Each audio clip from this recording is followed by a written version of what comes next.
ಶ್ರೀ ಸಿದ್ದೇಶ್ವರ ಸ್ವಾಮಿ ದೇವಸ್ಥಾನ ಹೇಮಾವತಿಯ ಪ್ರಮುಖ ದೇವಸ್ಥಾನ. ಶ್ರೀ ಸಿದ್ದೇಶ್ವರ ಸ್ವಾಮಿ ದೇವಸ್ಥಾನದಲ್ಲಿ ಶಿವ ಲಿಂಗರೂಪಿ ಅಲ್ಲ, ಬದಲಿಗೆ ಮಾನವರೂಪಿ. ಹೇಮಾವತಿಯ ಶ್ರೀ ಸಿದ್ದೇಶ್ವರ ಸ್ವಾಮಿ ದೇವಸ್ಥಾನದ ಗರ್ಭಗುಡಿಯಲ್ಲಿರುವ ಭಗವಾನ್ ಶಿವನ ವಿಗ್ರಹ ಧ್ಯಾನ ಮುದ್ರೆಯಲ್ಲಿ ಸ್ಥಿತ ಚತುರ್ಭುಜಿ ಶಿವ.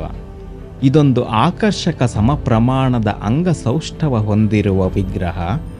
ಬಲಪಾದದ ಮೊಣಕಾಲಿನ ಮೇಲೆ ತುಸುತಾಗಿರುವ ಅಭಯ ಮುದ್ರಿಕೆಯ ಮುಂಭಾಗದ ಬಲಗೈ, ಬಲಭಾಗದ ಹಿಂಗೈಯಲ್ಲಿ ಬೆರಳುಗಳು ನವಿರಾಗಿ ಹಿಡಿದಿರುವ ತ್ರಿಶೂಲ, ಮುಂಭಾಗದ ಎಡಗೈಯಲ್ಲಿ ಕಪಾಲ, ಹಿಂಗೈಯಲ್ಲಿ ಡಮರು, ಕಟ್ಟಿದ ಜುಟ್ಟು, ಸುತ್ತ ಎರಡೆಳೆಯ ಪ್ರಭಾವಳಿ, ಕಪಾಲದಿಂದ ಅಲಂಕೃತ ಮುಂಡದ ಶಿಖರ, ಹಣೆಗೆ ಸುತ್ತಿದ ಸರ್ಪ, ನಾಗತೊಳಬಂದಿ, ಕಟಿಬಂದಿ, ಕೈಬಳೆ, ಆಭರಣದಿಂದ ಅಲಂಕೃತ ಕತ್ತು, ರುಂಡಮಾಲೆಯ ಯಜ್ಞೋಪವೀತ, ಕರಿಕಲ್ಲಿನಲ್ಲಿ ಬಿಡಿಸಿರುವ ಅತ್ಯಂತ ಸುಂದರವಾದ ಈ ವಿಗ್ರಹ ಉಗ್ರ ರೂಪಿಯಲ್ಲ, ಬದಲಿಗೆ ಸೌಮ್ಯ ರೂಪಿ ಪ್ರಸನ್ನ ಚಿತ್ತ.